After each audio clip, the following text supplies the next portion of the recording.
Okay student, good evening everyone. तो student, जैसा कि आप जान लो कि today we are just going to study your chapter जो कि एग्रीकल्चर है। इस चैप्टर को हम लोग डिस्कस करेंगे और आई होप कि सबके पास बुक है। Everyone has take. यहाँ पे आवाज स्लो आ रही है। आवाज जा रही है आप लोग को मेरी? Yes sir. आवाज क्लियर है? Yes sir. चलो ओके, वेरी गुड।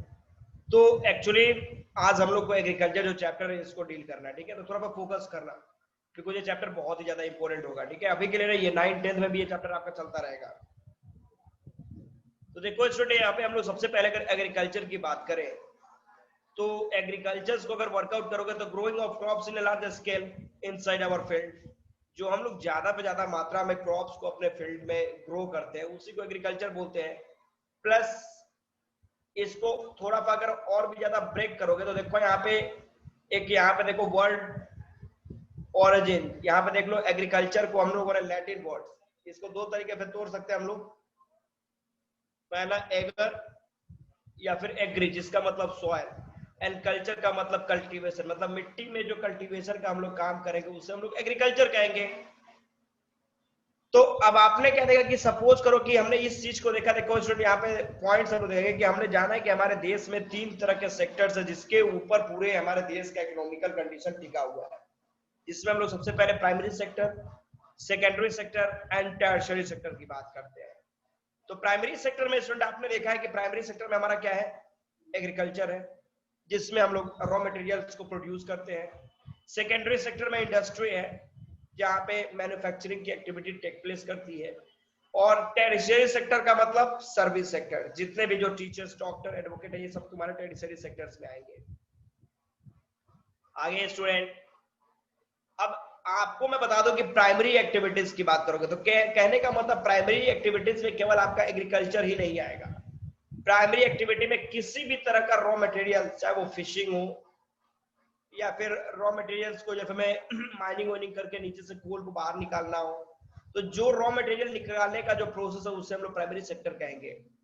और मैन्युफैक्चरिंग जिस जगह पे होगा जहां पर रॉ मटेरियल को फिनिश गुड्स के रूप में हम लोग कन्वर्ट करेंगे उसे हम लोग इंडस्ट्री कहेंगे।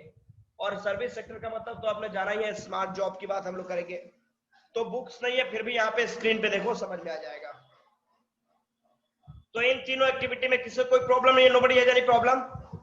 प्राइमरी सेक्टर का मतलब कर्तव्य, what do you mean by primary sector?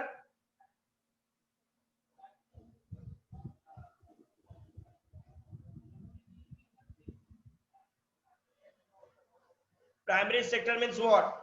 Pratyush, anyone, anybody raise your hands.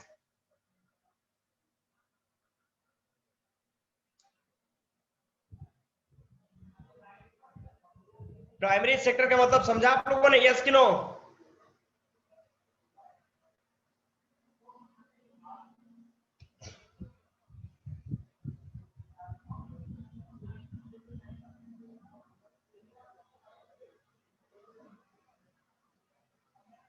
Anyone, कोई बताओ। अनीश आप बताइए प्राइमरी सेक्टर का मतलब क्या है? Primary activities include the extraction of raw materials from the earth's surface. The main primary activities are hunting, food gathering, pastoralism, fishing, forestry, mining, and agriculture. Okay, very good.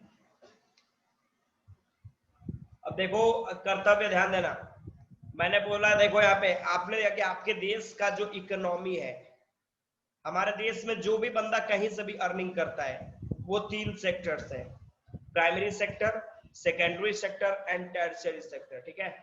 तो primary sector का मतलब आपने क्या देखा, तो primary sector में आपने देखा कि जहां पे रॉ मटेरियल्स को हम लोग ग्रो अप करें, प्रोड्यूस करें, उन सभी जगह को हम लोग प्राइमरी सेक्टर में रखेंगे।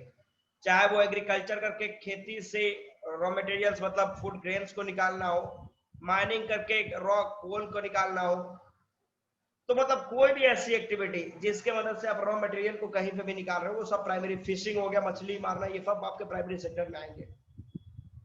सेकेंडरी सेक्टर की बात करोगे तो मैंने बताया कि जहां पे मैन्युफैक्चरिंग होता है, मैन्युफैक्चरिंग का मतलब converting raw material into finish goods, जहां पे कच्चे पदार्थों को हम लोग फिनिश गुड्स के रूप में कन्वर्ट करेंगे, उससे हम लोग इंडस्ट्री बोलेंगे। यहाँ पे भी मैन्युफैक्चरिंग का प्रोसेस हो। और टेरिशरी का मतलब जो सर्विस सेक्टर है, जैसे ट्रांसपोर्ट हो गया, ट्रेड हो गया, बैंकिंग हो गया, इंश्योरेंस, एडवर्टाइजिंग, ये सब आपके टेरिशरी सेक्टर के एग्जांपल्स है। चलो स्टूडेंट, अब प्राइमरी, सेकेंडरी, टेरिशरी। प्राइमरी का मतलब मैंने बताया, बच्चे ध्यान देना। प्राइमरी का मतलब growing of raw materials, taking out raw materials, जिसमें एग्रीकल्चर है, फिशिंग है, माइनिंग है, ये सारी एक्टिविटी आपकी आ जाएगी। मतलब प्राइमरी का मतलब समझ लो जहां से हम लोग रॉ मटेरियल को बाहर निकालेंगे, और जब रॉ मटेरियल को फिनिश गुड्स के रूप में कन्वर्ट करेंगे, इंडस्ट्री हो जाएगा सेकेंडरी सेक्टर। और टर्शियरी सेक्टर का मतलब जब इसको हम लोग सर्विस सेक्टर के अंदर एंट्री कराएंगे। Done everybody? Yes, sir. Nobody has any problem? इसको इस साइड ला दीजिए, इसको नीचे कर दीजिए, क्योंकि जो आएगा यहीं पे ना आएगा पॉइंट।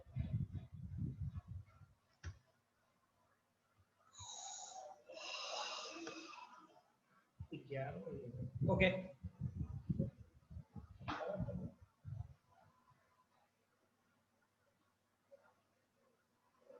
रौनक क्या रिपीट करना है बोलो तो मेरे को। रौनक क्या रिपीटेशन चाहिए आपको, बोलो क्या समझ में नहीं आया, बोलो टेल मी।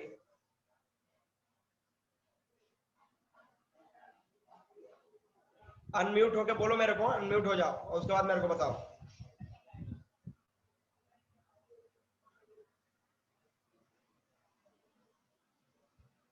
रौनक क्या रिपीट करना है बोलो मेरे को, टेल मी रौनक। टर्शियरी सेक्टर का मतलब होता है, मैंने बताया, सर्विस सेक्टर।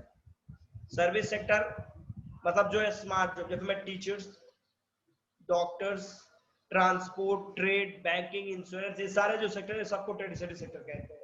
मतलब सर्विस सेक्टर की बात कर रहा है, ठीक है, जहां पे स्मार्ट जॉब्स होते हैं। Done everybody? आगे बढ़े? Yes, sir. ओके, अब चलो स्टूडेंट आगे हम लोग अगर बढ़े एग्रीकल्चर की तरफ चले, तो स्टूडेंट बता दें एग्रीकल्चर जो है वो प्राइमरी एक्टिविटीज है। बिकॉज प्राइमरी एक्टिविटीज का मतलब होता है जहां से हर चीजों की शुरुआत हो। तो सपोज करो कि अगर हम लोग सबसे पहले एग्रीकल्चर जब करते हैं तो वहां से हम लोग क्या करते हैं, रॉ मटेरियल निकालेंगे, कॉटन, ऊल, जूट, जो भी चीज है, शुगर, जो चीजें आपने निकाला। तो जहां से रॉ मटेरियल, जहां से स्टार्टिंग हो रहा है, स्टार्टिंग कहां से हो रहा है, जब एग्रीकल्चर कर रहे हो तो वहां से स्टार्टिंग होता है, उसको हम लोग प्राइमरी एरियाज कहेंगे, प्राइमरी सेक्टर। फिर हमने क्या करा, कॉटन वोटन को हमने ले गए इंडस्ट्री के पास। अब इंडस्ट्री ने उस कॉटन का यूज करके क्लॉथ्स बनाया। अब क्लॉथ बनाया तो अब क्या हुआ कि रॉ मटेरियल जो रॉ कॉटन था उसको हम लोगों ने फिनिश गुड्स क्लॉथ के रूप में कन्वर्ट कर दिया, तो वो इंडस्ट्री हो गया। और थर्ड आपने क्या करा, वो क्लॉथ को लेकर हमने क्या कर दिया, दूसरी तरफ एक्सपोर्ट कर दिया, जहां पे ट्रांसपोर्ट, ट्रेड, ये सब काम अब होंगे। तो ये सब कहां चले जाएंगे, सर्विस सेक्टर में चले जाएंगे। तो स्टूडेंट क्लियर है आप लोग को? तो इसलिए एग्रीकल्चर को प्राइमरी एक्टिविटी भी कहा जाता है। अगर सपोज करो कि खेतों से अगर हम कॉटन ना प्रोड्यूस करें तो सेकेंडरी कॉटन इंडस्ट्री का कोई रिक्वायरमेंट होगा, और कॉटन इंडस्ट्री नहीं रहेगा तो फिर सर्विस सेक्टर का कोई रिक्वायरमेंट नहीं रहेगा। तो कहने का मतलब है कहीं ना कहीं प्राइमरी सेक्टर के ऊपर सब चीजें डिपेंडेंट है। अगला पॉइंट, एग्रीकल्चर में आपको क्या क्या है, तो इसमें growing of crops, fruits, vegetable, flowers, plus rearing of live stock, मतलब जानवरों को पालना। तो ये सब लगभग 50% पूरी दुनिया में जो लोग हैं उसके 50% लोग इसी एग्रीकल्चर एक्टिविटी में लगे हुए हैं। और भारत के तो 2/3 मतलब लगभग 2/3 एरिया के लोग जो है वो इस एग्रीकल्चर के ऊपर पूरी तरीके पर डिपेंडेंट है।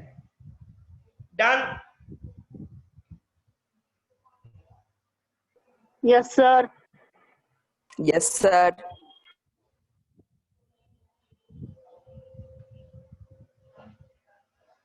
एक्सपोर्ट होता है, अब देखो सपोज एक स्टेट से जो सामान, जैसे मैं सपोज करूं कि हमारे स्टेट में क्या हुआ, एक्सपोर्ट का मतलब to transport anything from one state to another.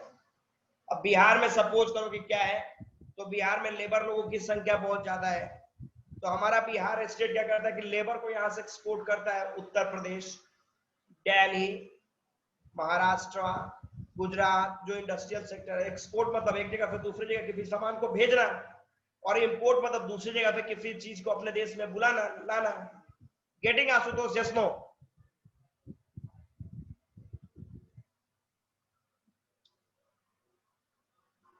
Getting.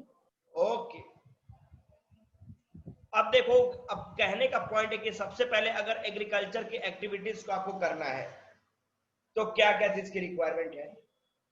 तो सबसे पहले आपको देखना होगा कि सॉइल, मिट्टी, क्लाइमेट कैसा है। अब सपोज अगर राजस्थान में जाके तुम धान का खेती करने के चक्कर में रहेगा तो वहां पे धान होने वाला है? यस कि नो?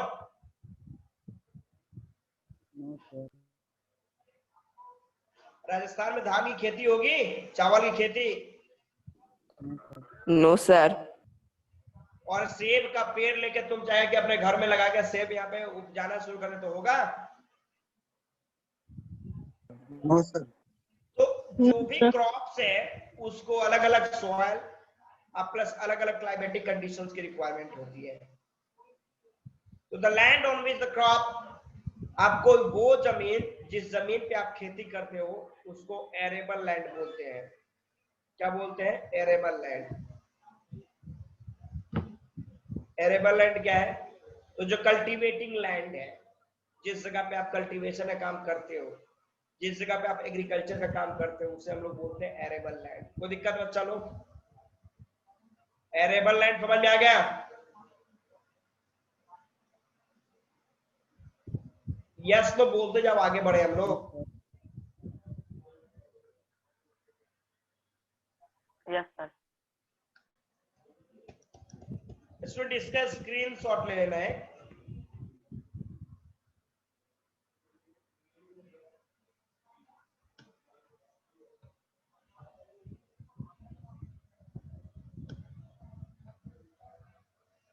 देखो यहाँ पे ले लिए सर। ओके, बहुत अच्छा। एग्रीकल्चर का मतलब तो देखिए आपने, कल्टीवेटिंग, जो हम लोग काम करते हैं, जो कल्टीवेशन करते हैं सॉइल के ऊपर, प्लस क्रॉप्स को जो प्रोड्यूस करते हैं, प्लस जानवरों को भी पालन पोषण करते हैं, ये सब फार्मिंग है। और एग्रीकल्चर का मतलब होगा growing of crops in large scale. दूसरा स्टूडेंट, सेरिकल्चर का मतलब आप देख रहे हो क्या? सिल्क वॉर, कोरियर करना, सिल्क लेने के लिए, उसको सेरिकल्चर बोलेंगे। फिशिकल्चर मतलब मछली का पालन पोषण जो करते हो, मछली जब बड़ी हो जाती है तो उसको मार्केट में सेल करके पैसे हम लोग कमाते हैं, इसको फिशिकल्चर बोलेंगे। विटिकल्चर मतलब ग्रैप्स। इसमें कितने लोग हैं जिन लोगों ने ग्रैप्स देखा है? Raise your hands. कितने लोगों ने ग्रैप्स देखा है?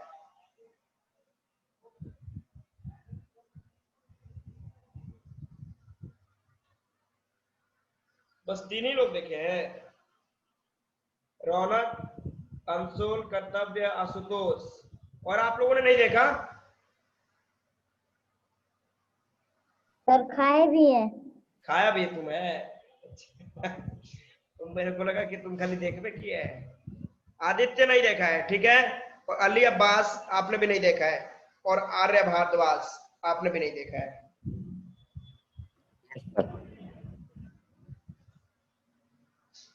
चलो ठीक है, इतने लोगों ने ग्रैप्स को नहीं देखा है, ठीक है। अगला देख लो, तो ये हो गया तुम्हारा विटिकल्चर, तो कल्टीवेशन ऑफ ग्रैप्स। इसके बाद स्टूडेंट अगला देख लो, हॉर्टिकल्चर। तो इसमें तुम देखते हो कहते हैं ग्रोइंग वेजिटेबल। अब तो चलो, वेजिटेबल तो सबने देखा होगा, नो डाउट। वेजिटेबल सबने खाया भी होगा, एवरीबॉडी? अच्छा आशुतोष, ओके। सबने देखा है वेजिटेबल? अच्छा, फ्रूट्स, फ्लावर, ओके। फब, क्या बात है, फब, एक्सीलेंट, सब अच्छा, स्मार्ट स्टूडेंट है। तो स्टूडेंट मैंने वही बताया यहाँ पे, ठीक है। तो ये सब इसका स्क्रीनशॉट आपने ले लिया, चलो ठीक है आगे। अब चलो थोड़ा और आगे हम लोग बढ़ते हैं। अब देखो स्टूडेंट, आज के डेट में आप देखो फार्म सिस्टम की अगर हम लोग बात करें, तो एग्रीकल्चर या फिर फार्मिंग की बात करोगे, इसको एक सिस्टम की जरूरत है। अब इमेजिन करो बिना सिस्टम का, सपोज आप स्टडी भी कर रहे होगे तो एक सिस्टम, एक प्लानिंग के साथ पढ़ रहे होगे। एक टारगेट होगा कि भाई टारगेट मेरे को 95 कम से कम अपने सब्जेक्ट में मैंने 95 अपने क्लास में लाने हैं। लेस मतलब 95 के नीचे नहीं जाना है। तो उसके लिए आपने प्लानिंग किया होगा, हर सब्जेक्ट पे अच्छा फोकस कर रहे होंगे आप, तरीके से पढ़ रहे होंगे आप।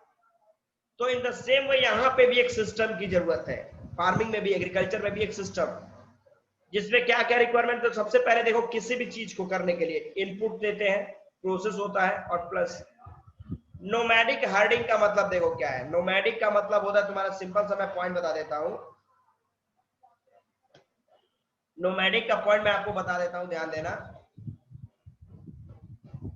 आदिवासियों को आपने देखा है, ट्राइबल पीपल जो है, जो बंजारे लोग जो होते हैं, देखना वो लोग क्या करते हैं, जब राजस्थान गुजरात साइड में जाओगे तो भेड़ बकरियों को एक जगह से दूसरी जगह लेके आते हैं, लेके जाते हैं, ठीक है, पालन पोषण करते हैं, उनका कोई अपना ठिकाना फिक्स नहीं होता कहाँ पे रहना है।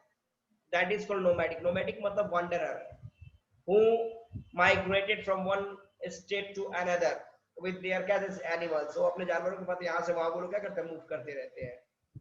अंशुल शर्मा, ओके, क्या पूछ रहा है बोलो तो।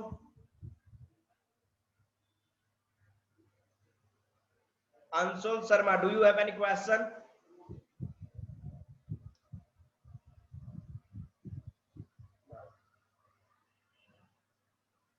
ओके, चलो ठीक है।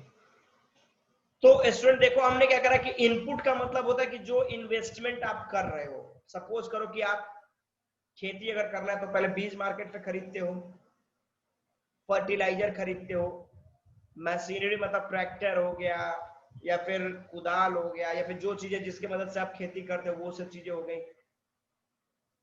लेबर पे भी कॉस्ट देते हो, लेबर कॉस्ट लगता है। तो देखो इनपुट में तुम्हारा क्या क्या हो गया, ध्यान देना। इनपुट में देख लो कि ये मशीनरी हो गया, सीड्स हो गया, केमिकल्स हो गया, ये सब चीजों पे हम लोग खर्च करते हैं। उसके बाद ये प्रोसेस का काम, प्रोसेस कौन करते हैं, लेबर, जो किसान हमारे जो फार्मर्स है, फार्मर लेबर जो है, फार्म लेबर, ये आपके आप प्रोसेस कर रहे हैं। तो हमारा रिजल्ट क्या मिलता है, आउटपुट क्या मिलता है, जो हमारा फाइनल गुड्स प्रिपेयर होकर मिलता है, ये आउटपुट।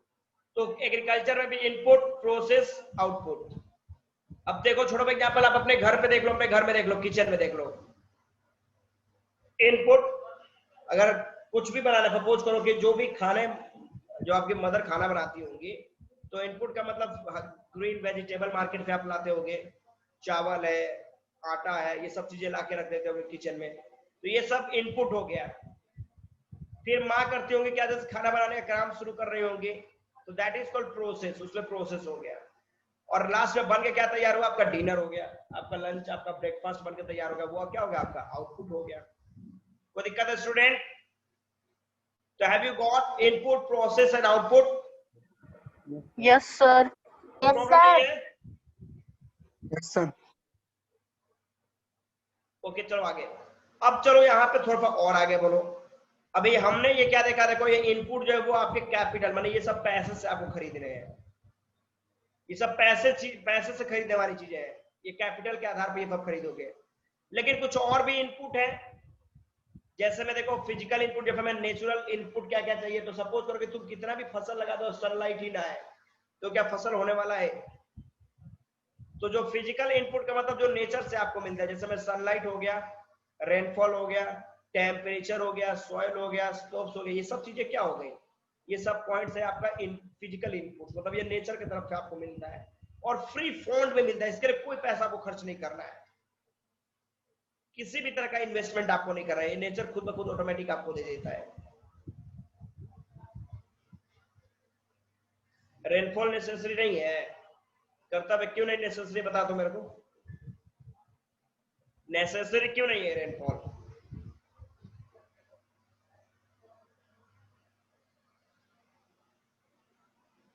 कर्तव्य अनम्यूट हो जाओ और मेरे को बताओ क्यों नेसेसरी नहीं है। ऐसे जमीन में से भी पानी डाल सकते हैं। क्या कर सकता है? बाल्टी में पानी डाल सकता है? Yes sir. बाल्टी से पानी डाल सकता है? नहीं, पाइप से।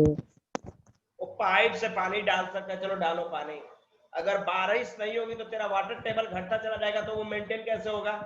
अब सपोज करो कि बोलेगा कि हम बैंक में 2-4 लाख रुपए जमा कर दिया है, बोला कि अब हमको काम करने की जरूरत नहीं है। क्यों नहीं है? अभी कोई बैंक में मेरा पैसा है, तो 2-4 लाख रुपए बैंक में निकाल के खाएगा, निकाल के खाएगा, तो कब तक वो चलेगा? एक ना एक दिन तो ऐसा होगा ना कि जब बैंक का सारा पैसा खत्म हो जाएगा, तुम फिर रोड पे पहुंच जाएगा, तो फिर तुमको काम करना पड़ेगा।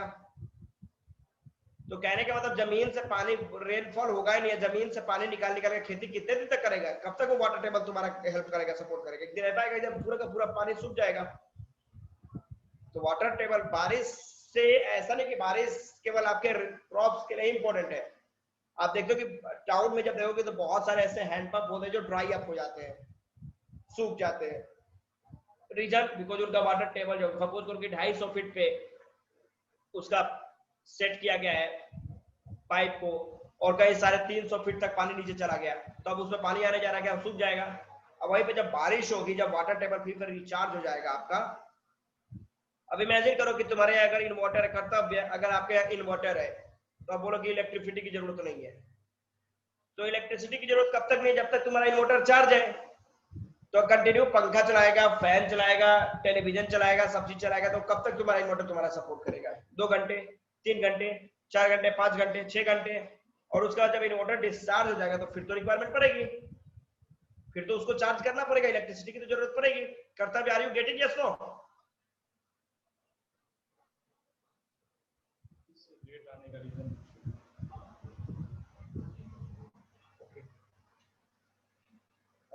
ओके, चलो ठीक है।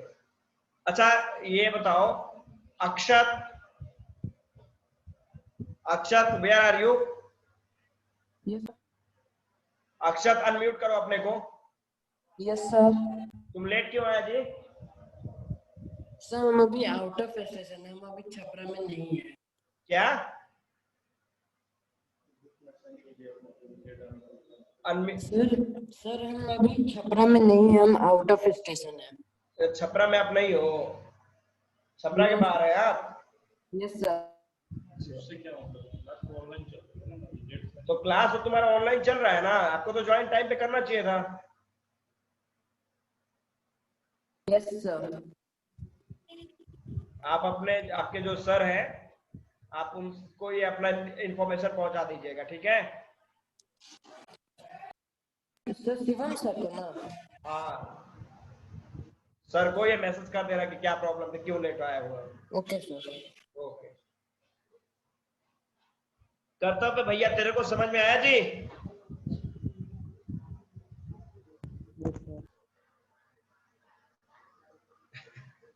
इसका क्वेश्चन बड़ा डेंजर होता है, इसका क्वेश्चन बड़ा डेंजर होता है कर्तव्य का। चलो तो ये क्लियर हो गया बच्चा लोग, आगे बढ़ रहे हैं हम लोग। अब देखो कंडीशंस क्या है, फिजिकल एंड ह्यूमन। फिजिकल मतलब नेचर के द्वारा जो मिलने का, वो देख लो यहाँ पे, इसका स्क्रीनशॉट ले सकते हो अगर चाहो तो। टेक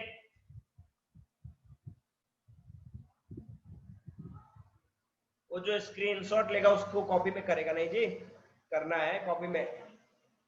इसका देखो, इसमें मैंने बताया कि फिजिकल, देखो physical input and human input, दो तरह के इनपुट आप यूज करते हो। फिजिकल का मतलब जो नेचर के द्वारा मिल रहा है, जैसे में आपने देखा सनशाइन,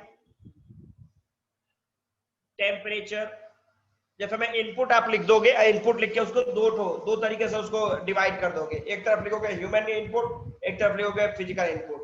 ह्यूमन इनपुट में लिखोगे स्टोरेज, लेबर, मशीनरी, केमिकल, और फिजिकल इनपुट में लिख दोगे sunshine, temperature, rainfall, soil, snow. Done everybody?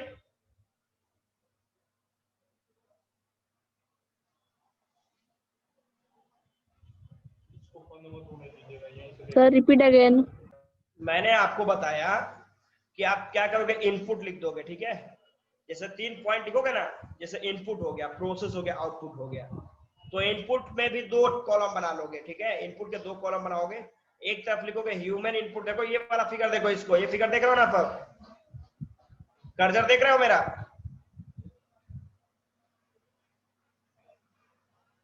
तो दिखाई दे रहा है, बोलो yes no? Yes sir. Yes sir. तो इनपुट को भी 2 बनाओगे, एक तरफ ह्यूमन इनपुट, एक तरफ फिजिकल इनपुट। तो ह्यूमन इनपुट में लिख दोगे स्टोरेज, लेबर, मशीनरी, केमिकल्स। और फिजिकल इनपुट में तुम क्या लिख दोगे? नहीं हो रहा है क्या? अब फिजिकल इनपुट में तुम क्या लिख दोगे?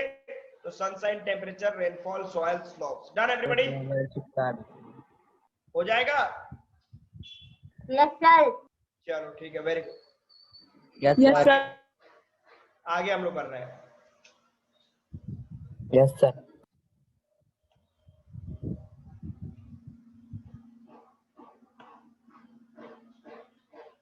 ऊपर यहाँ पे लाना चाहिए, इसको यहीं पे देख के पढ़ा रहा है।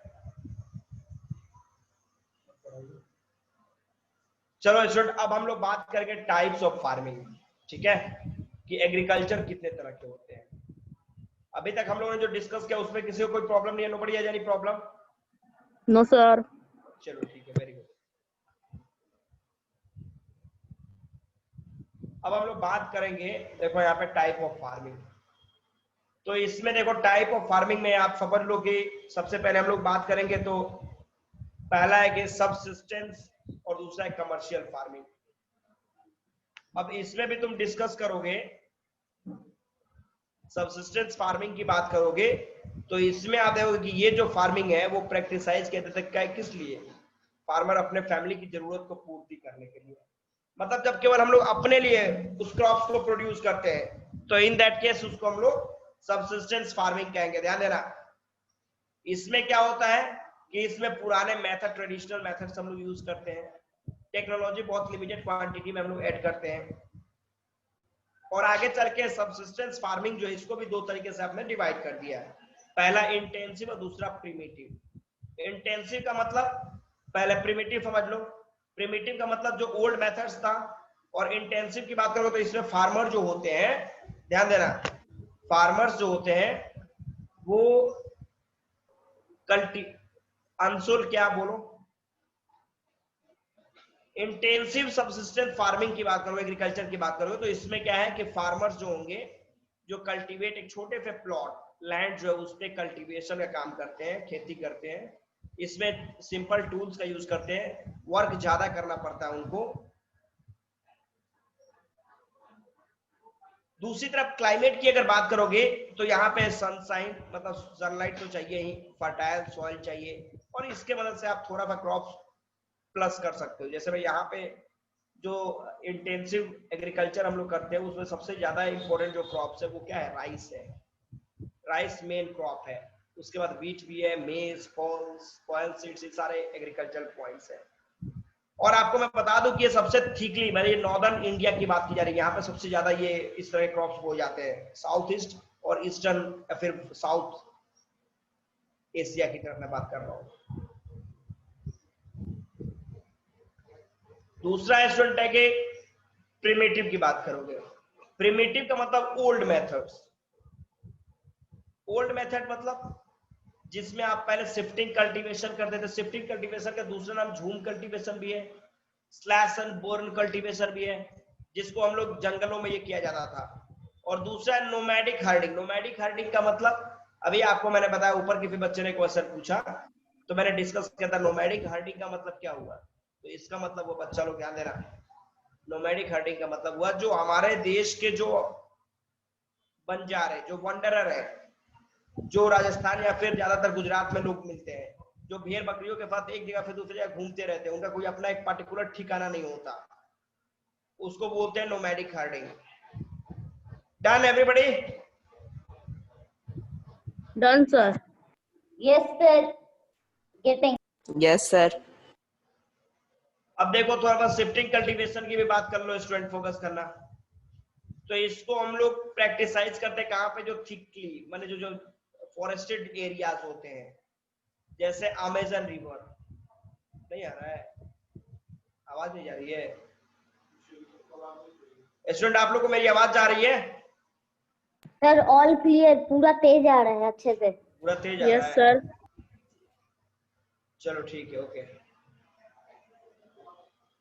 तो देखो स्टूडेंट, शिफ्टिंग कल्टीवेशन की मैंने बात करा तो ये सबसे ज्यादा थिकली फॉरेस्टेड जो एरियाज होते हैं, जैसे अमेजन बेसिन, ट्रॉपिकल अफ्रीका का जो एरियाज है, या फिर साउथ ईस्ट एशिया या फिर नॉर्थ ईस्ट इंडिया, यहाँ पे जो है ये सबसे ज्यादा शिफ्टिंग कल्टीवेशन काम करते हैं हम लोग।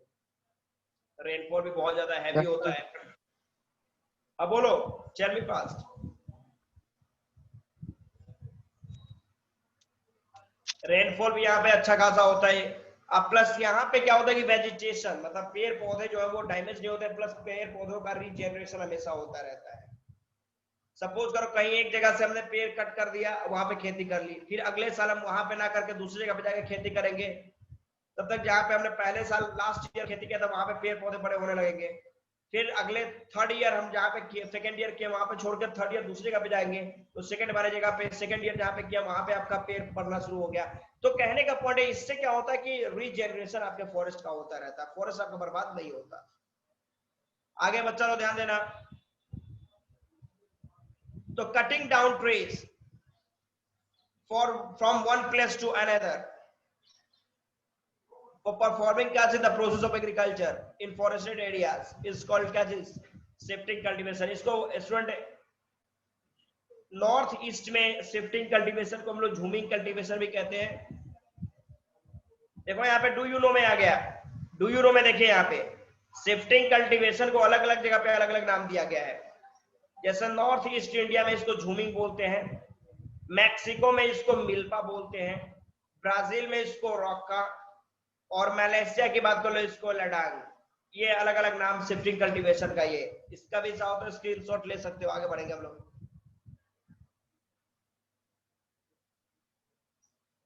और शिफ्टिंग कल्टीवेशन को हम लोग स्लैश एंड बर्न एग्रीकल्चर भी कहते हैं, ठीक है। अब चलो नोमैडिक हर्डिंग की बात कर ले हम लोग, थोड़ा सा बच्चा लोग ध्यान देना। नोमैडिक हर्डिंग की बात करोगे तो ये मतलब डेजर्टेड एरियाज में, चाहे वो सहारा हो जाए, सेंटर एरिड एरियाज। देखो क्या है एरिड एरियाज, मतलब जो बालू वाले सैंडी प्लेसेस होते हैं, डेजर्टेड एरिया जिसको बोला जाता है एरिड रीजन। तो सहारा हो गया, सेंट्रल एशिया हो गया, भारत में राजस्थान जम्मू कश्मीर का कुछ पार्ट हो गया, तो वहां पे इस तरह के नोमैडिक हर्डिंग जो होता है ये सब काम किए जाते हैं, ठीक है।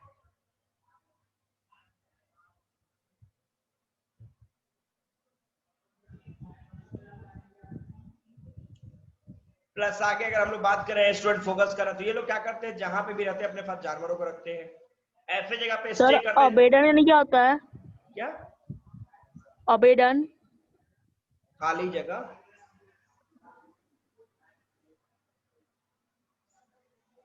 अगला पॉइंट देखो मैंने क्या बताया, मैंने आपको बताया कि हर्ड्समैन मतलब ये जो जानवरों को एक जगह से दूसरी जगह ले जाने वाले लोग होते हैं, वो जानवरों के साथ मूव करते हैं और कहाँ पे रुकते हैं, जहाँ पे फॉडर, फॉडर का मतलब गायब है, जो जानवर होते हैं उनके चारे का जो व्यवस्था हो, पानी की व्यवस्था हो, वहां पे वो लोग रुकेंगे और उसी रूट से होकर गुजर के आगे बढ़ते हैं वो लोग। और ये मूवमेंट जो होता है वो लोग क्लाइमेटिक कंडीशंस को देखते हुए करते हैं। जैसे में ज्यादा ठंडा पड़ने लगा तो गर्मी एरिया में चले जाएंगे, गर्मी पड़ने लगा तो ठंडे एरिया में चले जाएंगे। तो ये अपने को देख के वर्कआउट करते हैं। और प्लस ये क्या करते हैं, जहां पे भी रुकते हैं वहां पे मिल्क, मीट, वूल आए जब दूसरे जो प्रोडक्ट है वो सेल करते हैं और सेल करके अपना पैसा जो अर्निंग करते हैं उसके बाद अपना जीवन यापन करते हैं। पिक्चर में देख सकते हो नोमैडिक हर्डर किस जगह पे कैमल के साथ लोग आगे बढ़ रहे हैं। अब आओ स्टूडेंट आगे पॉइंट पे हम लोग चले। हम लोग बात कर रहे हैं कमर्शियल फार्मिंग की। कमर्शियल फार्मिंग की बात करोगे स्टूडेंट तो इसमें मैं आपको बता दूं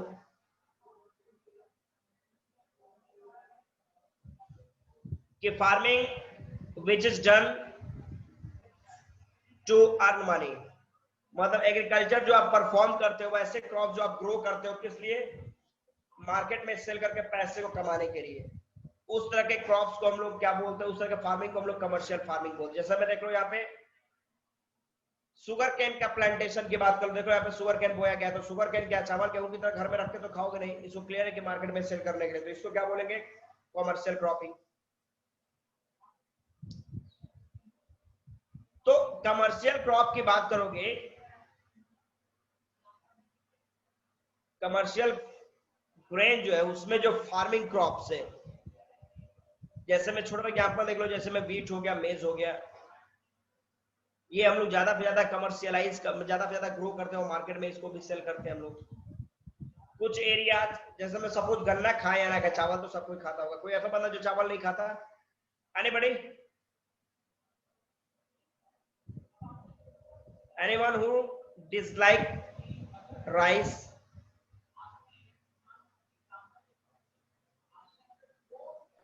sir I. I am sure.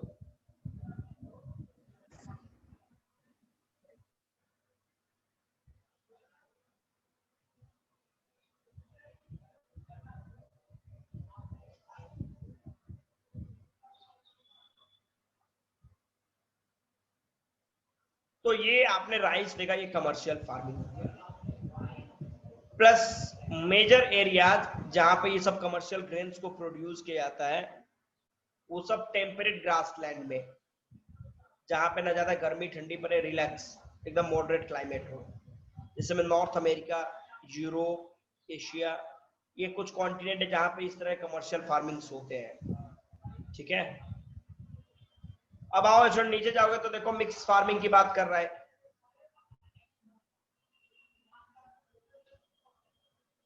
भैया मिक्स फार्मिंग तो समझ ही गए होगे।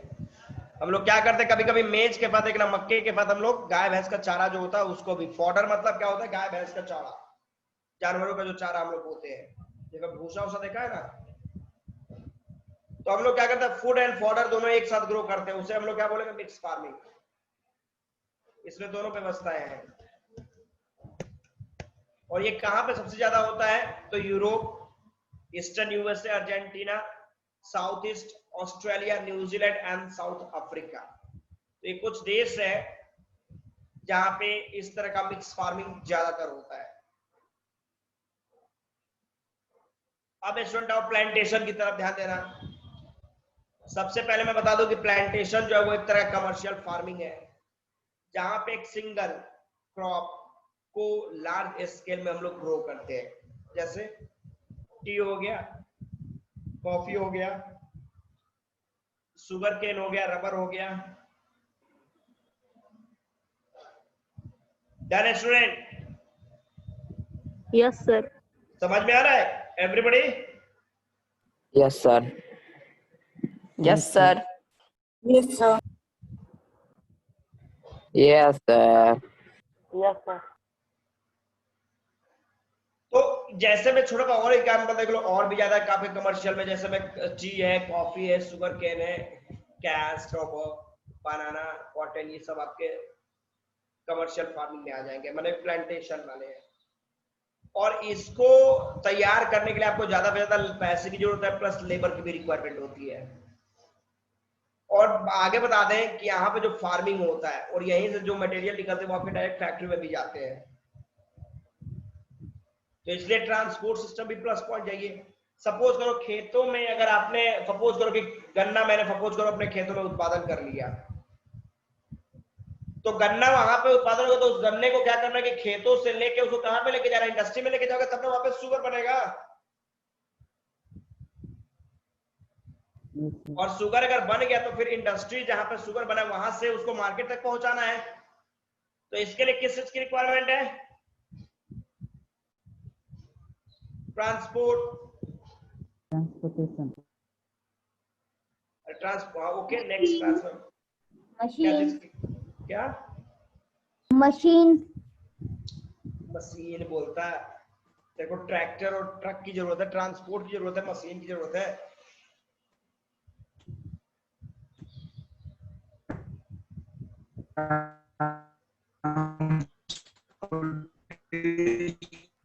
Modern machine. वही है, मॉडर्न मशीन की जरूरत है। तो मतलब ट्रांसपोर्ट नेटवर्क हमारा तो बेस्ट चाहिए, तभी जाके आपका प्राइमरी सेकेंडरी और सेकेंडरी टर्शियरी से कनेक्टेड होगा। अब देखो मैक्सिमम जो आपके प्लांटेशन है वो कहाँ पाया जाता है, तो ट्रॉपिकल रीजन में पाए जाते हैं। जैसे मैं रबर की बात करूं, मलेशिया में ज्यादा पाया जाता है। कॉफी की बात करूं तो ब्राजील में, टी इंडिया में और श्रीलंका में। इसको टिक आउट कर लेना, मलेशिया में सबसे ज्यादा रबर होता है, ब्राजील में कॉफी और भारत और श्रीलंका में T. Done everybody?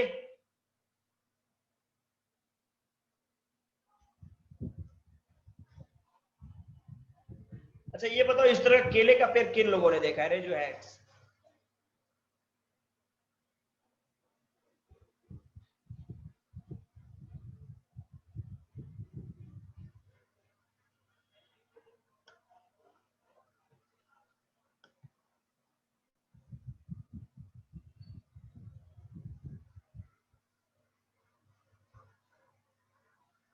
Okay student आगे देखो,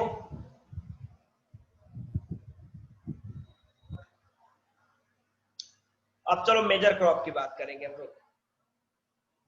इसमें स्टूडेंट देखेंगे हम लोग कि large variety of crops are grown to meet. आपने देखा कि सबसे पहले तो आप ये समझ लो कि ज्यादा से ज्यादा क्रॉप्स मार्केट में सेल करने की बात छोड़ो, आपके देश की जनसंख्या की बात कर लो तो लगभग 130 करोड़ जनसंख्या हिंदुस्तान की है। तो पहला तो पॉइंट है कि हमारे देश की 130 करोड़ जनसंख्या को खिलाने के लिए आपको क्रॉप बहुत ज्यादा चाहिए। क्या बहुत बढ़िया।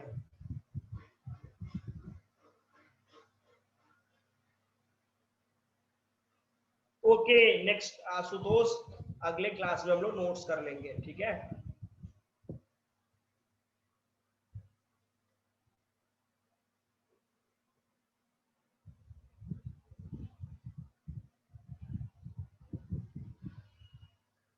अब देखो भैया मेजर क्रॉप की बात मैं कर रहा हूं, तो सबसे पहले तो आपने देखा कि हमारे यहाँ चावल हो गया, दाल हो गया, मेज हो गया, जूट, ये जो चीजें है मतलब जो ये तो पहले आपके फूड क्रॉप्स है। आपने देखा ना कि क्रॉप्स को भी दो तरीके से आपने डिवाइड कर दिया, food crops and cash crops. ध्यान देना, food crops and cash crops. तो फूड क्रॉप्स किस लिए, ये crops which are grown for eating purpose, जिसको खाने के लिए हम लोग ग्रो करते हैं, उससे हम लोग क्या बोलते हैं, फूड क्रॉप्स। जिसमें आपने देखा कि राइस है, मेज है, व्हीट है। अब अगर ये सरप्लस में हो तो इसको मार्केट में सेल भी कर देते हैं, लेकिन पहला प्रायोरिटी हमारा खाना ही हो गया। सेकेंड है कैश क्रॉप। क्रॉप का मतलब जो क्रॉप हम लोग प्रोड्यूस करके मार्केट में सेल करके पैसे ही कमाने हैं हमें, उससे हम लोग कैश क्रॉप बोलेंगे। जैसे जूट हो गया, कॉटन हो गया, इसको फाइबर क्रॉप भी बोलते हैं। और देखो बेवरेज क्रॉप, जिसको पीते हम लोग है मार्केट में लेके, टी और कॉफी हो गए, तो ये सब कैश क्रॉप हो गया।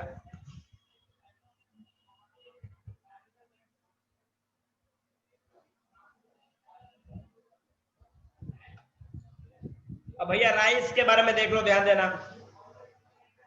राइस जो है वो मेजर फूड क्रॉप्स है हमारे पूरे दुनिया का। ऐसा कोई देश नहीं जहां के लोग राइस खाना पसंद नहीं करते होंगे।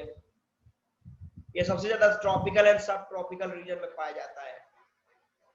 राइस को हाई टेम्परेचर चाहिए, हाई ह्यूमिडिटी माने ज्यादा बारिश चाहिए इसको, और ये एलुवियल क्ले सॉइल में सबसे ज्यादा इसका प्रोडक्शन होता है, जिसमें वाटर लंबे समय तक रह सके।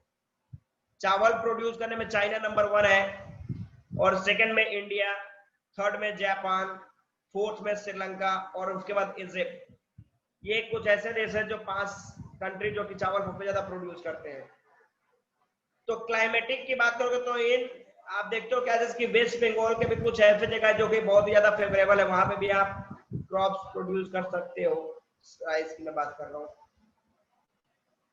वेट की बात करोगे स्टूडेंट तो देखो यहाँ पे वेट की बात करोगे तो ये इसका requirement, wet require moderate temperature. इसको मीडियम टेम्परेचर चाहिए, ज्यादा गर्मी ना ज्यादा ठंडी चाहिए, ना ज्यादा बारिश चाहिए।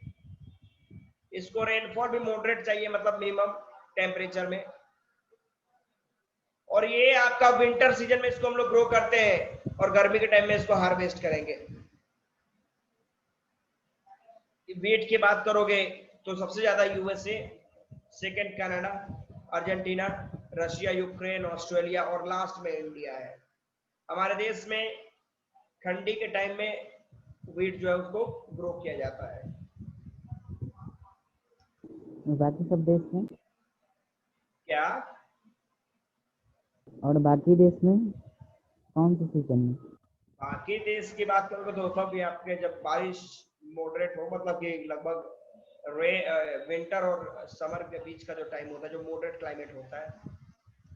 अरे आप अपने यहाँ देख रहे हो, अब देखो ये राइस जब कट जाएगा ना, तो तुम्हारे यहाँ लगभग कब, जनवरी या फरवरी के टाइम में, दिसंबर जनवरी में लगभग गेहूं बोया जाता है ठंडी के टाइम में, और काटा जाता है उसको कब हार्वेस्ट किया जाता है तुम्हारा, मार्च अप्रैल या मई में उसको हार्वेस्ट किया जाता है, मार्च अप्रैल में।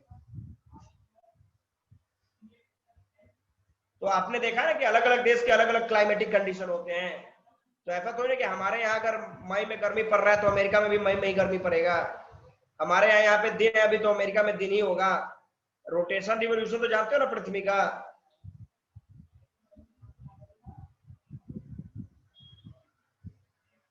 Yes sir.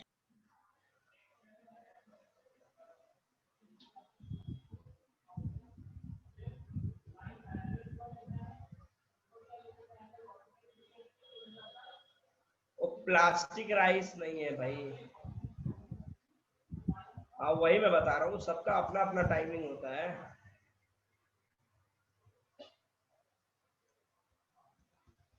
आगे देखो भैया, अगला क्या बताया जा रहा है, ध्यान देना।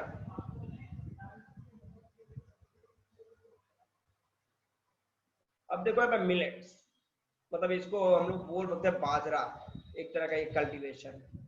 तो इसको हम लोग कोर्स ग्रेन्स बोलते हैं, जिसको can be grown on less fertile, मतलब कि अगर मिट्टी फर्टाइल नहीं है, सैंडी सॉइल में भी इसको ग्रो किया जा सकता है। ये एक तरह का ऐसा क्रॉप है जिसको बहुत कम बारिश की जरूरत है, बट इसको कहीं पे भी आप ग्रो कर सकते हो।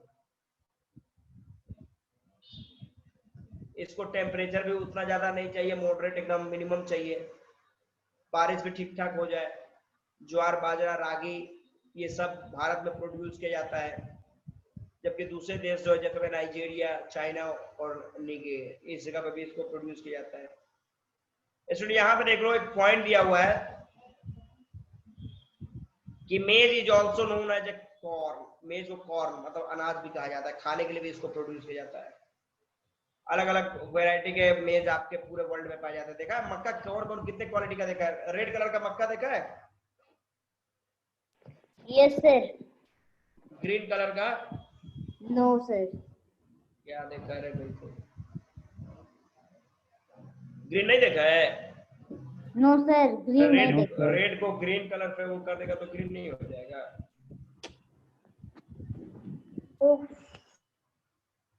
क्या? रंग सारे कलर के देखें। हाँ वेरी गुड। तो आप देखो यहाँ पे, तो मेज की बात करोगे तो इसको मॉडरेट क्लाइमेट। अब भुट्टा खाता है ना कितने, देखो यहाँ पे वाह भुट्टे का देखो पिक्चर भी आ गया। देखो अलग अलग कलर, कितने लोगों ने भुट्टा खाया है? एनीवन? सर हम खाए हैं।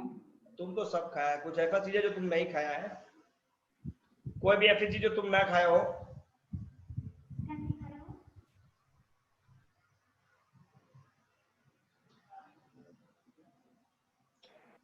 तो ये बहुत जल्द येलो वाला खाए हैं। हाँ बहुत बढ़िया है। अब बहुत जल्दी मिलने वाला है, फिर तैयार रहो, मार्केट में भी मिल भी रहा है। देखो मेज की बात करोगे तो इसको मॉडरेट टेम्परेचर की रिक्वायरमेंट है, रेनफॉल भी ठीक ठाक मिले इसको, सनलाइट ज्यादा मिलना चाहिए। इसकी बात करोगे तो ये वेल ड्रेन फर्टाइल, ये सबसे ज्यादा मतलब फर्टाइल सॉइल में ज्यादातर इसका विकास होता है। मेज की बात करोगे तो कौन कौन से देश में सबसे ज्यादा? तो पहले north America, Brazil, China, Russia, Canada. India है कि नहीं? हाँ भाई इंडिया आ गया, इसे भी इंडिया भी, और बाद में मैक्सिको है। तो ये सारे देश यहाँ पे आपके मेज पाए जाते हैं, ठीक है। इसके बाद इसमें देखो कॉटन की बात करोगे तो कॉटन में बता दो आपको कि ब्लैक सॉइल में सबसे ज्यादा इसको ग्रो किया जाता है, एलुवियल सॉइल में भी इसको ग्रो किया जाता है। कॉटन को हाई टेम्परेचर चाहिए, हल्की बारिश चाहिए, और इसमें लगभग 210 forced free days and bright sunshine for its growth, लगभग 200 दिन।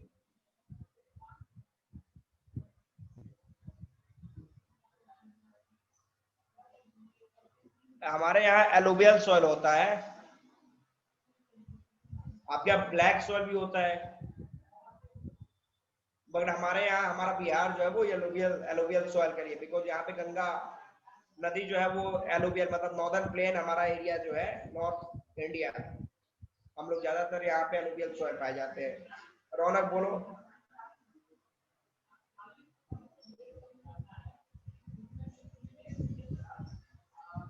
क्या रौनक कुछ पूछना है?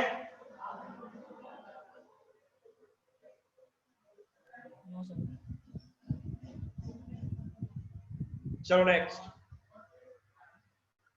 तो स्टूडेंट मैंने बताया cotton require high temperature, cotton को हाई टेम्परेचर चाहिए, हल्की बारिश चाहिए, 200 और लगभग 210 दिन आपको लगते हैं इसको तैयार करने में। इसकी बात करोगे तो ये ज्यादातर सबसे ज्यादा इसका विकास कहाँ पे होता है, पाकिस्तान। सबसे ज्यादा इसका विकास कहाँ पे होगा, China, USA, India, Pakistan, Brazil, Egypt, ये कुछ ऐसे देश है जहाँ पे सबसे ज्यादा कॉटन प्रोड्यूस किया जाता है। और ये वो रॉ मटेरियल जिसपे कॉटन टेक्सटाइल इंडस्ट्री पूरी तरीके से डिपेंडेंट है। आपको मैं बता दूं, ध्यान देना कि हमारे देश में जो कॉटन यार्न निकलता है, मैं तुम्हारे जानकारी के लिए बता दूं, उसका 20% ही धागा हम लोग हमारा देश यूज करता है, और 80% धागा जो है वो किसको हम लोग एक्सपोर्ट कर देते हैं, जापान को। तो हम लोग उस क्या क्यों? क्योंकि हमारे पास वो अपग्रेडेड टेक्नोलॉजी नहीं है। 20% का यूज करने में हम लोग दिक्कत हो जाता है, तो 80% और कहाँ पे यूज करोगे। तो हमारी गवर्नमेंट इस पर फोकस भी नहीं करती, और वही 80% का जापान कपड़ा बनाता है और हमारा ही देश में आके महंगे रेट पे बेच के चला जाता है। उसका तो पैसा देता होगा ना वूल का उसका। अरे तो रॉ मटेरियल का पैसा तुमको फिनिश गुड्स की तरह नहीं लगेगा। तुमसे 10 रुपए में खरीद के लेके गया, 20 रुपए उसको तैयार करने में लगा, 30 रुपए, फिर तुमको 200 रुपए में बेच दिया, 170 रुपए फायदा लेके गया।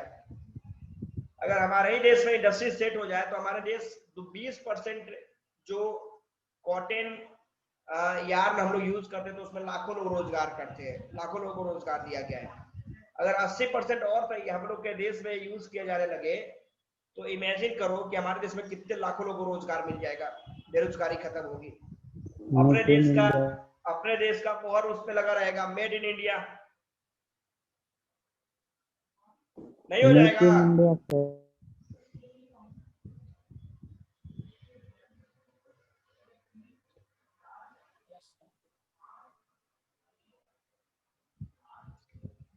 आगे देखो बच्चा लोग, आगे पॉइंट हम लोग जूट की बात करें तो जूट को हम लोग गोल्डन फाइबर भी कहते हैं। ये एलुवियल सॉइल पे सबसे ज्यादा इसका ग्रो होता है, इसको भी हाई टेम्परेचर चाहिए, हेवी रेनफॉल चाहिए, क्लाइमेट ह्यूमिड चाहिए। इस क्रॉप्स की बात करें तो ट्रॉपिकल एरिया में सबसे ज्यादा, ट्रॉपिकल मतलब जहाँ पे गर्मी, हाँ, इंडिया और बांग्लादेश की बात करोगे तो ये सबसे ज्यादा प्रोड्यूस करते हैं जूट। अब देखो स्टूडेंट, यहाँ पे एक पॉइंट दिया हुआ है, who discover the coffee plant. Coffee plant का आविष्कार किसने किया, खोज किसने किया। तो देखो इसका कोई फिक्स नहीं है, लेकिन क्योंकि 850 एडी, 850 दशक पहले की बात है, ये 21वीं सदी चल रहा है, ये 850, उस समय तो हम लोग थे नहीं। बुक में भी बोला गया ऐसा होगा, कहा जाता है कि there are different version about the discovery of coffee. मतलब कॉफी का जो आविष्कार हुआ, खोज हुआ, उसके अलग अलग लोगों ने कहानियां बना के रखी है, जिसमें बताया जाता है कि लगभग 850 एडी में काल्दी एक अरब का गॉड हर्टर था, ठीक है, सऊदी अरब का एक गॉड हर्टर था जो बकरियों को इधर से उधर चराता था, जो हमेशा कंफ्यूज रहता था। By the queer antics of his flock tasted the berries of the evergreen bush. तो वो क्या था, एवरग्रीन एक तरह के जो झाड़ियां थी, वहां पे उनके जो जानवर थे वो जाके हमेशा स्मेल करते, इससे वो कंफ्यूज किया कर क्या रहा है, जिसको गॉड बकरियां जो थी बड़े प्रेम से खाती थी। उसने क्या करा, उसको जब ऑक्सीजन जब अपनी तरफ सांस खींचता है तो उसने देखा कि भाई ये क्या है, बड़ा स्मेल अच्छा कर रहा है, और उसने ही शायद इसको डिस्कवर किया कॉफी को। यहाँ पे उसने एक पॉइंट को बताया कि भाई कॉफी भी कुछ होता है। तो भैया कॉफी की बात कर लोगे,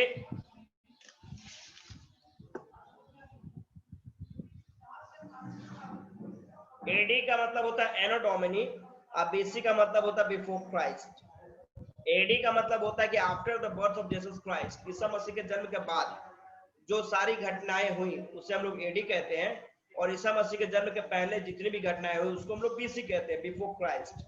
Ashutosh, have you got, yes no? Sir समझ गए? नहीं समझा? समझ गए। ओके, समझ गया ना, चलो ठीक है। तो भैया कॉफी की अगर बात करोगे, ध्यान देना, तो हम लोग बात करें कॉफी जो है उसको सबसे पहले तो क्या चाहिए, वार्म एंड वेटेड क्लाइमेट चाहिए।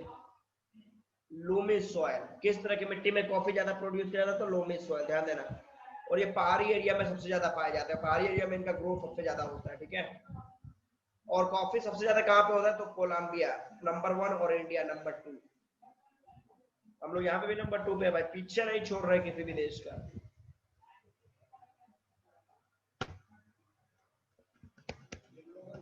है? अब भैया टी की बात कर लो, चाय की बात कर लो। तो चाय की बात करो तो ये भी एक बेवरेज क्रॉप है, और ये प्लांटेशन में इसको भी हम लोग प्रोड्यूस करते हैं। इसको भी कूल क्लाइमेट चाहिए, बारिश बहुत ज्यादा चाहिए सालों भर कंटिन्यू, जब तक इसका ग्रो ना हो जाए।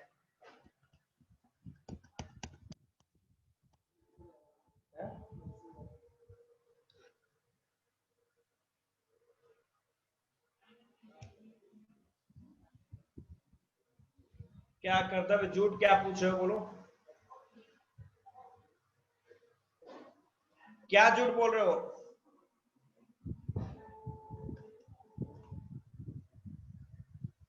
झूठ छूट गया क्या? झूठ बताया मैंने आप लोग को? Yes sir.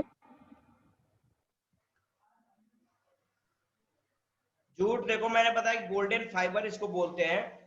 ये एलुवियल सोल पे सबसे ज्यादा होता है। इसको हाई टेम्परेचर चाहिए, हेवी रेनफॉल चाहिए, ह्यूमिड क्लाइमेट चाहिए। ये ट्रॉपिकल एरियाज में ज्यादातर होता है।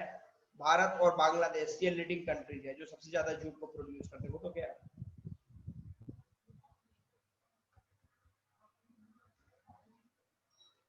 तो चाय की बात करो तो वो भी वेल ड्राई, मतलब लूमी सॉइल जहाँ पे ज्यादा पानी हो, इस तरह की जगह पे इसका प्रोडक्शन ज्यादा होता है। इसमें जाइएगा तो सबसे ज्यादा केन्या फर्स्ट में है, इंडिया सेकंड में है, चाइना है, श्रीलंका है, जो सबसे बेहतरीन क्वालिटी के चाय प्रोड्यूस करते हैं। कितने स्टूडेंटों ने चाय देखा है, रेज योर हैंड्स, चाय जिन लोगों ने देखा है।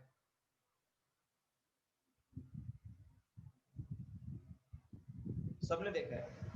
अच्छा, कितने लोगों ने चाय पिया है, रेज योर हैंड्स।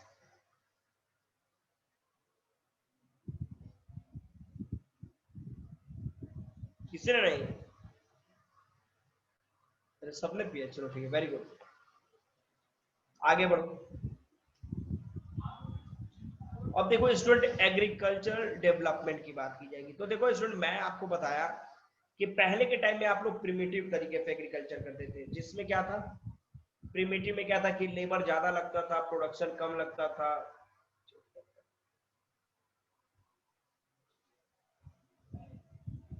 अच्छा, तुमने देखा है टी प्लांटेशन दार्जिलिंग में? और मैंने तो छपरा में भी देखा है। छपरा में देखा है चाय का बागान? No anyone? Sir, no sir. किसी ने नहीं कहाँ? देखा? No sir. मैंने भी नहीं देखा।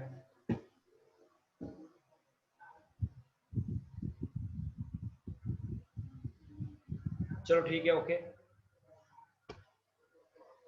अब देखो एग्रीकल्चर डेवलपमेंट की बात करोगे तो आज आप देख रहे हो क्या, कि सपोज करो कि जो हम लोग प्रिमिटिव मेथड्स का यूज करते थे, पुराने मेथड का यूज करते थे एग्रीकल्चर के लिए, ठीक है, उसमें क्या होता था कि क्रॉप का प्रोडक्शन बहुत लेस होता था, और उस लेस प्रोडक्शन से हमारा जो पॉपुलेशन का ग्रोथ था उसको हम लोग खिला नहीं सकते थे।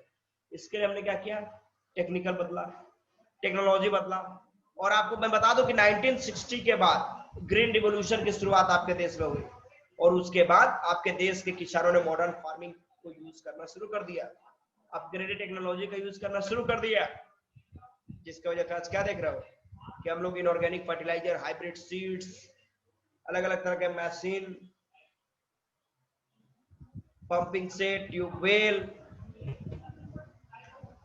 ये सब यूज कर, जिससे कि हमारे किसान जो है वो फूड सिक्योरिटी को उन लोगों ने बढ़ाया। आज इतना ज्यादा पॉपुलेशन है आपके देश में, 130 करोड़ से ज्यादा जनसंख्या है। कोई भूखे मर रहा है क्या? सबको 2 टाइम खाना मिलता है, एवरीवन। और जो नहीं वो 2 टाइम खाना भी कर सकते हैं, उनके लिए गवर्नमेंट ने क्या किया है, पीडीएस, पब्लिक डिस्ट्रीब्यूशन सिस्टम को व्यवस्था कराया है। कि सपोज करो कि जो गरीब बंदे जो अपने फैमिली को नहीं खिला सकते, वो पीडीएस पब्लिक डिस्ट्रीब्यूशन सिस्टम में जाते हैं और वहां पे जाके फ्री फंड में 10 केजी, 20 केजी, 25 केजी, जो जिसका जैसा रिक्वायरमेंट होता है उस तरह के अनाज अपने घर लेके जाते हैं। तो पब्लिक डिस्ट्रीब्यूशन सिस्टम की मदद से गवर्नमेंट उनके घर में भी अनाज पहुंचा रही है, मतलब कि घर ही भूखे कोई ना मरे। एग्रीकल्चर की बात कीजिएगा तो आपके देश में नहीं पूरे वर्ल्ड में ये डेवलप्ड हो रहा है, क्योंकि हमको ये भी पता है कि एग्रीकल्चर भैया जितना ज्यादा डेवलप होगा उतना ही ज्यादा सेकेंडरी सेक्टर भी डेवलप होगा, उतना ही ज्यादा टर्शियरी सेक्टर भी डेवलप होगा। तो यूएसए, कनाडा या फिर ऑस्ट्रेलिया की बात करोगे तो गजब का कमर्शियलाइज किया इन लोगों ने अपना एग्रीकल्चर, सबसे ज्यादा एग्रीकल्चर को इन लोगों ने कमर्शियलाइज किया। अब स्टूडेंट यहाँ पे एक पॉइंट है, देखो यहाँ पे बहुत अच्छा पॉइंट है, फूड सिक्योरिटी का मतलब क्या है? फूड सिक्योरिटी का मतलब है कि जब आपके देश का हर बंदा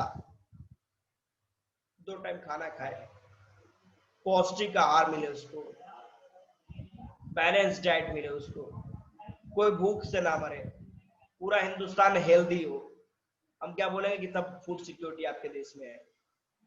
अब ऐसा नहीं कि अगर कर्तव्य ओवर ईटिंग से प्रॉब्लम है तो आदित्य बेचारा स्टारवेशन से प्रॉब्लम है।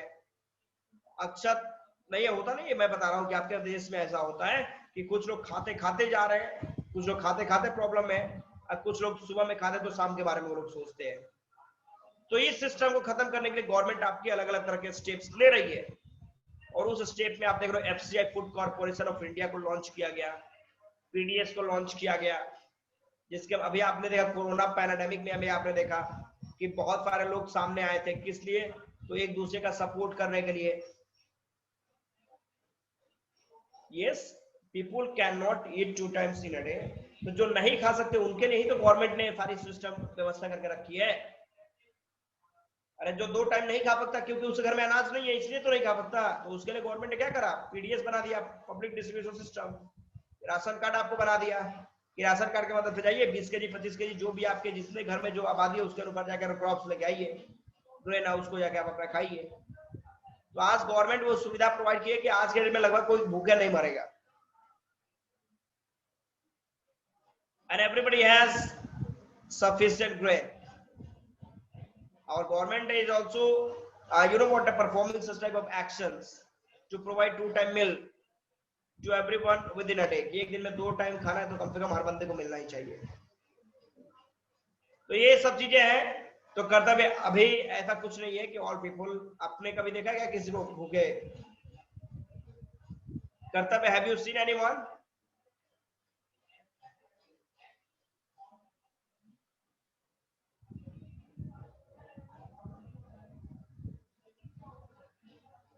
तो फिर ऐसे गेस करके बता रहे हो?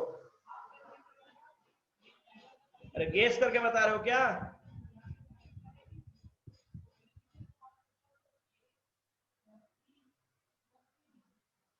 कर्तव्य, लेकिन आपने सही बताया कि बहुत सारे अभी भी आपके 130 करोड़ की जनसंख्या में हर बंदा 2 टाइम खाना खाए, ऐसा कुछ पॉसिबल नहीं है। कहीं ना कहीं ऐसा सिचुएशन तो जरूर होगा, और होगा कि आप अपने घर के आजू बाजू में देखिएगा तो इस तरह के माहौल देखने को मिल जाते हैं। नहीं है कि गवर्नमेंट अगर इस तरह की सुविधा प्रोवाइड ना करे तो बहुत सारे जिस तरीके से समस्या आज के डेट में आपके देश के अंदर मौजूद है, तो हम लोग इसको नेग्लेक्ट नहीं कर सकते कि ऐसा कोई सिचुएशन ही नहीं होगा, ऐसा कोई बंदा ही नहीं होगा 130 करोड़ की जनसंख्या में जो भूखे ना हो। तो जहां पे आबादी होती है वहां पे इस तरह की समस्याएं भी होती है। गवर्नमेंट का काम है स्टेप पे स्टेप लेना कि भाई किसी तरह की इस तरह की प्रॉब्लम का सॉल्यूशन किया जा सके। तो कर्तव्य, I am just in your support, में आपके साथ हूं कि भाई ये ऐसा हो सकता है, माहौल हो। तो आई होप कि हम लोग देखो ए फार्म इन इंडिया, इस टॉपिक को नेक्स्ट डे से हम लोग स्टार्ट करेंगे। अ फार्म इन इंडिया हम लोग इस चैप्टर को नेक्स्ट टाइम स्टार्ट करेंगे। यहां तक किसी को कोई प्रॉब्लम? Anybody, any problem?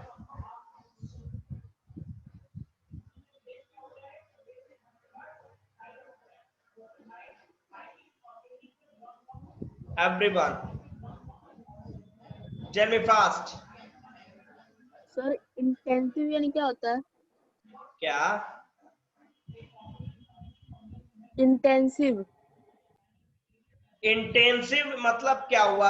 अब देखो, प्रिमिटिव के बाद इंटेंसिव। इंटेंसिव का मतलब जो ग्रोइंग ऑफ पॉपुलेशन है उसको खिलाने के लिए हमने थोड़ा सा मॉडर्न टेक्निक ऐड किया अपने खेतों में। अब मॉडर्न टेक्निक ऐड करके हमने क्या किया, क्रॉप्स का प्रोडक्शन थोड़ा सा बढ़ा दिया, इससे हम लोग इंटेंसिव बोलेंगे।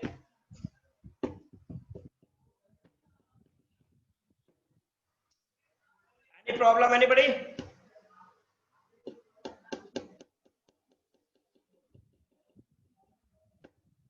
Anybody, any problem? Tell me fast.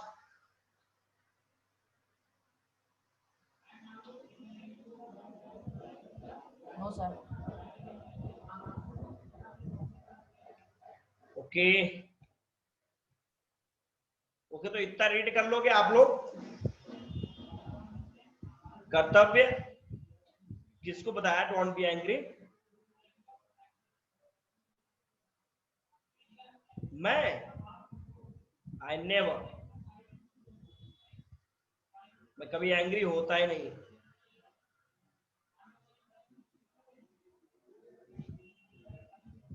कर्तव्य मैं कभी एंग्री नहीं होता, ठीक है।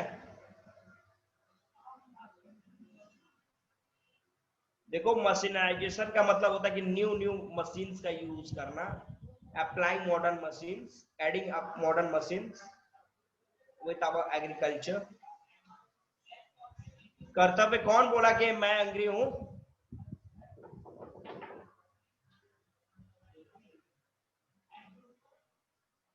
मेरा भैया मेरा वॉइस ऐसा ही है, तो मैं क्या बताऊं। सॉफ्ट बोल भी तो नहीं सकता, अगर धीरे बोलूंगा तो तुम लोग को मेरी आवाज ही नहीं जाएगी।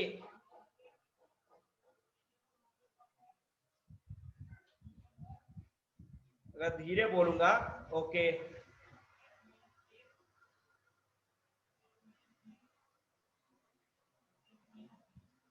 वन